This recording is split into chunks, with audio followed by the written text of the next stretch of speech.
Hello, this is Irma Baker welcoming you to our show. We're sponsored by RSVP, the Retired Senior Volunteer Program, and that's a part of Mature Services. We like to think of ourselves like a kaleidoscope, which, according to the dictionary, offers a constantly changing group of bright objects, and that's what we hope to do with these shows. We feature interesting individuals, organizations, and activities in our viewing area. After these messages, we'll be right back with today's guests. RSVP of Summit County has been making a difference in our community since 1972. RSVP volunteers are increasing the quality of life by participating in programs and organizations that provide important services to the community. RSVP matches personal interests and skills with opportunities to serve. If you're interested in adding more meaning to your life and improving the lives of others, please call 330-253-4597, extension 166. Welcome back. Our guests today are representing a very important and interesting project here in our viewing area. We have with us today three guests from Walsh Jesuit High School. We have Jody Bowers, Doug Krotchka, and Lizzie Reeves. Welcome, all of you. It's so great to have you with us today. And Jody, I'm going to start with you. How about telling us who you are, what you do, and why we're here today talking about a very special project at Walsh? Sure, Irma. My name is Jody Bowers. I'm the Director of Campus Ministry at Walsh Jesuit High School.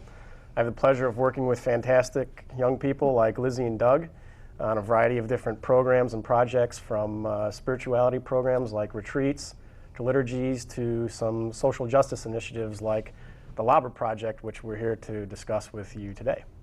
And it's great to have you with us. And along with yourself, you've brought along Doug Krotchka, who I understand is an alumnus. You were last year's class? Yeah, I'm a Walsh Jesuit class of 2011. I now am a freshman at John Carroll University. And Lizzie Reeves. Yep, I'm a senior at Walsh Jesuit this year, and I've been doing this since I was a freshman, so it's great to be here. Well, the project that we're talking about is the Labre project, which I understand is named for St. Benedict Joseph Labre. Correct. Tell us a little bit about him. Sure. St. Benedict Joseph Labre, the patron of the poor and homeless, grew up in France in the 1700s, and he had a desire to join a religious order, but for a number of different reasons he was unable to do so. And so he had a great devotion and dedication to the Blessed Sacrament. And so what he ended up doing is he traveled to Rome, and he would spend time in adoration in different churches throughout the city of Rome. And because he had such a devotion to the Blessed Sacrament, he would go from church to church. So he couldn't hold down any sort of employment. Thus, as a result, he became homeless. And the story has it that he lived underneath one of the arches of the Colosseum. And he would go from church to church, spending time in prayer, and then he would also spend time ministering to some of the other homeless people that he met on the streets of Rome. And so he's the patron of the poor and homeless, and that's who our ministry is named after. Well, it's kind of a jump from the 1700s to the 2000s. How in the world was this connection made? Well, two really fantastic teachers at St. Ignatius High School, Jim Skrull and Tim Grady, started this ministry in 2003. When you drive through downtown Cleveland, you often see homeless men on the side of the road, often even sleeping on sidewalks or in doorways. And so they had the idea on a Sunday evening, why don't we take out some sandwiches and some hot chocolate and serve the food from the back of our vehicle and befriend some of these people that we see on the streets. So the ministry started with that, and it has since evolved.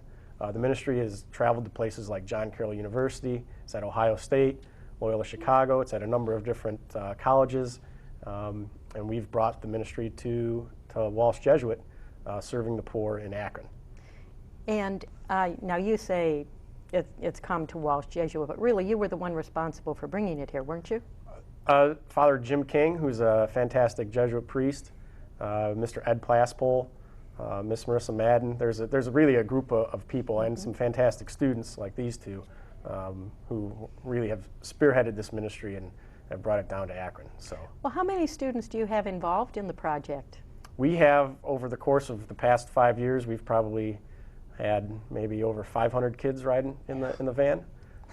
Every week, because of the nature of the project, where it's not a soup kitchen, but we're in a van going down to where these people actually live. So we're going to next to the railroad tracks or underneath a bridge. So because of the nature of the ministry, we can only take people in a van, and the van goes all over the city, on roads and sometimes, as they can tell you, sometimes off-road. So we can only take 12 students a week. But we go out every Monday, and we've been doing this for over 5 years. 5 years is a long time, and you said every Monday, and that kind of blew by, but you really mean every Monday. Every Monday. We're like the U.S. Mail, you know, sun, sleet, snow, or hail, you can always rely on Labre being out on Monday night. And when we're late, the homeless let us know. So they're standing out there waiting for you. They are. They are. Yeah. How do you prepare for it? We shop every week. We just go to the local grocery store and buy different grocery items, from sandwiches to soup to hot chocolate. In the summer, we'll take out lemonade, chips, cookies. Sometimes people donate casseroles or different food items that we take out with us. And so we'll shop every week. Then we have other Labre Angels, people in the community who have donated things like socks, sleeping bags, blankets, hats and gloves. We'll take those items out with us as well. Well, let me talk to the two of you now, Doug and Lizzie. Doug, you are now an alumnus of Walsh, but are you still involved in the program? Yeah, I try to come back as often as possible on Mondays, and if I'm off for a break or something like that, I'll come back on a Monday night and go out with them. They're always welcoming back alumni to continue the relationships we've built with the people. And I also continue the ministry up at John Carroll. Like you said, it's up at John Carroll. So we go out on Friday nights up at John Carroll. So you're kind of a double duty. You start your week and you end your week sometimes. Yeah, it's the best way to start and end a week. Yeah. Doug's a warrior for Christ. It sounds that way.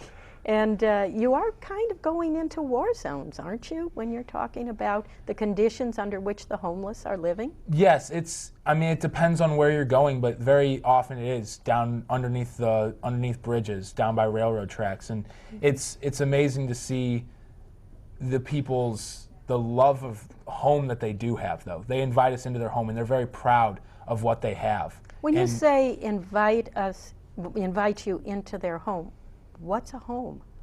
A home, that's funny. We talk about this often, is what do you define as a home? And their home is where they make camp, where they stay, in the community that they've built there. So they are inviting us into their home when we go visit them, as anybody would invite a friend over to their house, into a house. So we are coming into their home and breaking bread and eating with them, and it's great because it's like you would go over to a family member's house and eat with them. So you're talking about maybe the under part of a bridge or a tent, or one of those big cardboard boxes? Yes, or steps of a church or something like that, yes. And Lizzie, now you're a senior at Walsh this year. You said, though, that you've been involved in this since you were a freshman? Yeah, I remember freshman year, it was Labor Day, and I heard on the announcement that the Justice League was meeting. It meets every other Tuesday, and that's where you can sign up. And I mean, it was these two. They really inspired me. I mean, I saw Doug, and when he talked about it, like, everybody gets 30 seconds to talk every week about it. So, I mean, it just sounded amazing. I tried it, and I fell in love, and I've been going back ever since. That's quite a commitment to make, especially at such a young age, just when you were a freshman in high school. What did your parents think of it? I think the first time I came home, they didn't really understand exactly what I was talking about. So actually, I just went last week, and I brought my mom with me for the first time. And I mean, she was just, I think it was overwhelming for her to see, but she finally understood the kind of things I was talking about. It's very different than what people might think. Going out and actually seeing people on the streets, it's a lot different than just walking down the street and passing someone by. And I know that feeling. When I worked in downtown Cleveland, I had that experience of walking up 9th Street and seeing a bundle of rags move, or seeing cardboard over a manhole cover, and knowing that there our groups, there was a trailer that would stop in front of the building where I worked, and even on my way to work, I would see vans in there. It is a marvelous ministry that groups like yours are performing, and the need is there. It seems like we're always going to have the poor and the homeless with us. How do you communicate to the community, particularly to the parents, to the administrators, to other people in the area? Sure. We've been very blessed by a very supportive administration, and this ministry has become a fabric of the school, and so it's just part of what Walsh Jesuit education is about. That students will, during the course of their 4 years, at some point, go out on a Monday night and share food and friendship with the homeless on the streets. So the program has taken off, and it has a life of its own. But we're always, we always need to share the message that, as you said, Irma, these aren't just people sleeping on a cardboard, sleeping in a cardboard box or sleeping in rags, but I think this ministry has put a face on homelessness, and to see our kids, and they talk about friendships that they've built with the nobodies of our society. I think that's a great testament to the gospel, and it's a great testament to the quality of students that we have. Well, I noticed when I was looking up information before talking with you today that your motto is sharing food, faith, and friendship. Right. Do you find the people receptive? And maybe I'll ask you, Doug, how, over the years that you've been doing this, how have you found the receptiveness of the people? I'm amazed every week when I go out how receptive and, like I said, how welcoming these people are. One story I always love to share is when we go down to the railroad tracks, and this man named Perch, and every week I see him, he says hi to everybody and gives everybody a hug, because he knows, and then he talks about how blessed he is that we're coming down there. And they're very receptive. They're always willing to talk to you, share their experiences, and and give you some experiences that you're not going to hear from other people, and knowledge that you're going to gain from these people that you're not going to get from other people. And it's amazing how receptive they are to more than our food. It's more than just receiving our food. It's our friendship that they receive and they love. And they correspond with us, and it's amazing.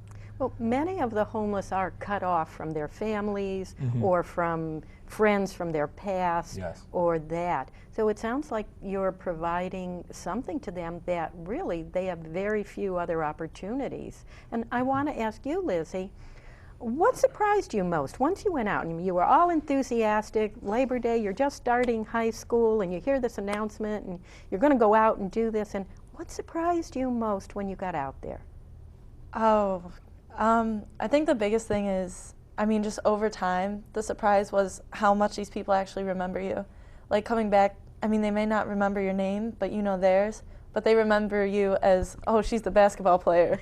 They keep up in the papers, and they read all about Walsh sports. They'll talk to you about sports, school. They ask you how school's going, and it's so surprising at how much they actually care about us, when, we should be the ones who should be caring about them more. It's amazing just how much they care.